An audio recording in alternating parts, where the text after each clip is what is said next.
एक आम इंसान को इस बात का अंदाज़ा नहीं होता है। वह बस प्रॉपर्टीज़ जोड़ते जाता है, जिस प्रॉपर्टीज़ में उसको फ़ायदा दिखता है वो अपने प्रॉपर्टी बास्केट में जोड़ता जाता है। आगे चलते चलते इन प्रॉपर्टीज़ की कीमत इतनी बढ़ जाती है कि वो उसके बाकी के सारे धंधों को पीछे छोड़ छोड़ देता है। मैं अरविंद जैन अभ्यास करते करते मैं एक वकील से प्रॉपर्टी एनकैशिंग एक्सपर्ट बन गया। मैं करोड़पतियों को उनकी प्रॉपर्टी आमदनी 10 गुना बढ़ाने के बारे में उनको बताता हूँ।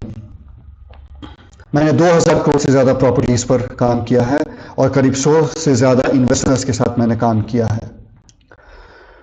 प्रॉपर्टीज़ इकट्ठा करते करते अक्सर ऐसा होता है कि एक आम आदमी अलग अलग लोकेशंस पे प्रॉपर्टी खरीद लेता है और वो अलग अलग यूजर्स की प्रॉपर्टीज़ या अलग अलग प्रकार की प्रॉपर्टीज़ खरीद लेता है। कभी घरेलू प्रॉपर्टी खरीद लेता है, कभी व्यापारिक प्रॉपर्टी खरीद लेता है, कभी इंडस्ट्रियल प्रॉपर्टी या कभी कारखाने टाइप की प्रॉपर्टी खरीद लेता है, कभी गोडाउन टाइप या स्टोरेज टाइप की प्रॉपर्टी खरीद लेता है।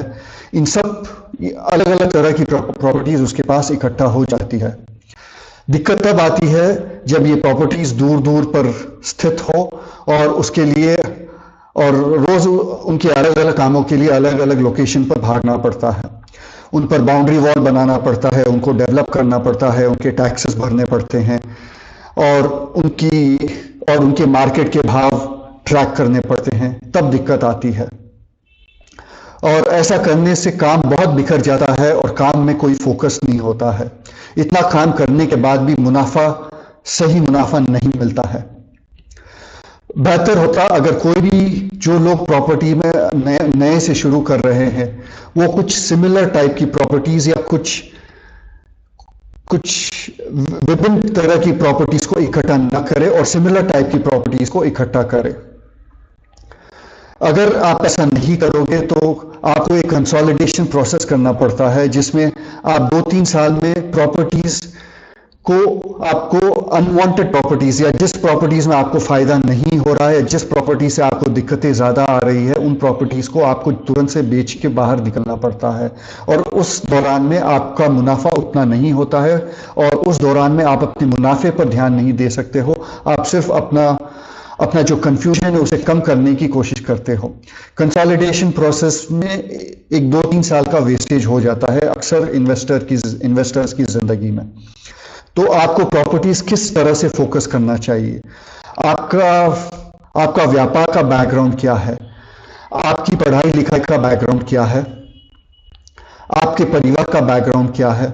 आप कितनी रकम मार्केट में डाल रहे हो? आपके दूसरे व्यापार के ग्राहक किस इंडस्ट्रीज में है और किस इंडस्ट्रीज में आपका वर्चस्व है, किस इंडस्ट्रीज पर आपका इन्फ्लुएंस ज्यादा है? आपकी पर्सनल ब्रांडिंग कहाँ पे मशहूर है? ऐसे बहुत से पर्सनल फैक्टर्स को मद्देनजर रखते हुए आपको अपनी प्रॉपर्टीज के बास्केट को फोकस करना पड़ता है। आपसे अलविदा लेने से पहले मैं अपनी कुछ ऑनलाइन रिसोर्सेज के बारे में आपको दिखाना चाहूंगा जो आपको अपनी प्रॉपर्टी आमदनी बढ़ाने में मदद करेंगे या आपकी पूंजी बढ़ाने में आपकी मदद करेंगे। आप इस चैनल को सब्सक्राइब कीजिए, नीचे बटन दिया हुआ है, इसमें आपको लगातार संबंधित वीडियोस मिलते जाएंगे। प्रॉपर्टीज को ढूंढना और सबर्ब्स में घूमना और अलग अलग सिटीज में घूमना एक बहुत थकावट वाला काम है और इसमें अलग अलग लोगों से मिलते हुए बहुत स्वाभाविक ढंग से अपने को चूना लग सकता है। इन सब से बचने के लिए आप प्रॉपर्टी एस क्लब ग्रुप में आ जाए। वहाँ आप एक दूसरे की मदद कर सकते हैं और एक दूसरे से मदद ले सकते हैं, एक दूसरे के साथ अपनी रिसर्च अपना डेटा शेयर कर सकते हैं, जिसमें आप और एक दूसरे की मदद करते करते प्रॉपर्टी ढूंढने का काम बहुत आसान हो जाएगा और उसमें आपको बहुत मजा आएगा। मैंने प्रॉपर्टी एस क्लब ग्रुप का लिंक नीचे दिया हुआ है। अगर आप प्रॉपर्टीज और पूंजी बढ़ाने के बारे में कुछ ठोस जानकारी चाहते हैं तो नीचे कुछ कोर्सेस का लिंक दिया हुआ है, आप उसे क्लिक करके उन कोर्सेस को पूरा कर सकते हैं। अगर आप प्रॉपर्टीज में कुछ बड़ी रकम डालना चाहते हैं और उसे आमदनी बिना टेंशन लिए कमाना चाहते हैं और बहुत सेफ ढंग से आप प्रॉपर्टी मार्केट में एंटर होना चाहते हैं तो नीचे एक वेबिनार का लिंक दिया हुआ है, आप उस वेबिनार में रजिस्टर होकर उसमें शामिल हो सकते हैं। अगर आप प्रॉपर्टीज और पूंजी बढ़ाने के बारे में कुछ प्रैक्टिकल चीजें जानना चाहते हैं और उसके बारे में पढ़ना चाहते हैं, नीचे कुछ किताबों का लिंक मैंने दिया है, आप उसे डाउनलोड करके पढ़ सकते हैं।